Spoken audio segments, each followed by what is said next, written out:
I'm Rep.Mica from Florida. I'm the last speaker. I'm the guy with the broom and the shovel at the end of the parade. I did come a little earlier. I was scheduled, I think, to speak about a half hour ago and got to hear some of the speakers, and that was a good experience. I had to run out to complete some of my responsibilities for another appointment, but I came back. I saw the invitation. Could you close the door, please? I want them to hear every word I say. That's great. No, I got you.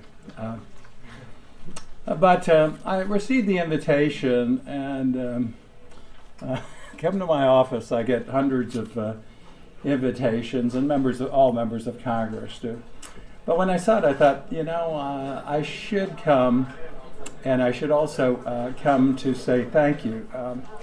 We see hundreds of people, thousands of people. They line up and come here. You can see them just go outside in the halls to see their members of Congress, and that's the kind of body that this is, a representative body, and you come to your representative and you lobby or you advocate.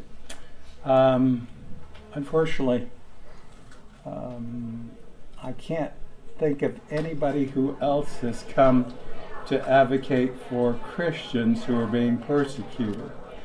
So I wanted to come and say thank you. And I saw from your brochures there, in your little folders, the different states you came from. So you took time out of whatever you're doing, raise a family, make a living, to take time to advocate on behalf of Christians who are being persecuted and murdered in our time.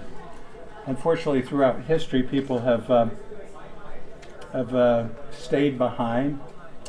Sometimes when you lead from behind, you leave people behind. And unfortunately, that's some of what we've seen most recently. I was in Europe last week, actually at the Budapest train station, before you saw the humanity moving. Probably one of the biggest migrations of people we're seeing right now since World War II. It probably will get worse now that the borders of Europe have fallen. If you were in Syria, if you're in Afghanistan, Iraq, Lebanon, you have a family, you're being persecuted, you see your fellow Christians or whatever faith being murdered or persecuted, what would you do? You would take your family and you would try to leave. And that's what's happening. Unfortunately, tens of thousands have been left behind and tens of thousands have been slaughtered. Never before has mankind probably seen it all in living color instantly. Everybody's got cell phones. Some are looking at them now. And it's all there. Whether it's a child washed up on the beach in Turkey or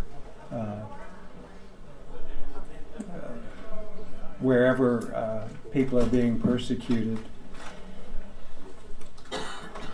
Jerry Weller is a good friend, a former member. You have to remember this. Members of Congress only know what they are told. We know from our experience. I was a developer, a businessman in communications.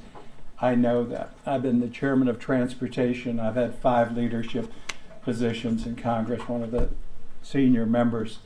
But I only know what I'm told. If you hadn't come, I wouldn't have heard an advocate for Christians, okay? And you're the first ones I've heard from in years. So I came to say thank you for your advocacy.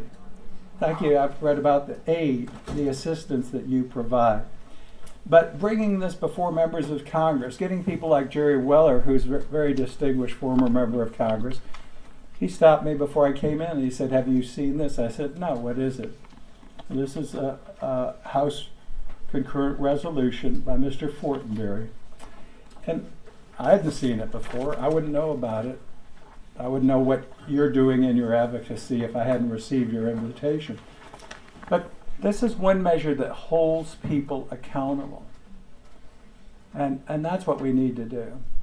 People have slaughtered Christians and others because of their faith. And in our time and age, we let them go unaccountable for. And that's not right. So this is a measure that I'll support. I'll be a co-sponsor because I heard about it because you came, because I was asked and educated. So you've got one member that you've been successful with. There are 435 and 100 in the Senate. It's not an easy task, but you have to get to them, get them by the ear, talk to them, get them to sponsor measures. It's nice to come up and say we're going to cut the aid and all of that, but go tell ISIS you're going to cut their aid. Laugh you out of the room. But these people need to be held accountable, both under law, under international requirements, and these people need to also be held accountable. They'll be held accountable to their maker. But in the meantime, they need to be held accountable by the world and the United States of America. Thank you again for coming from wherever you came from. Thank you for educating one member, Rep.Mica, from the 7th District of Florida.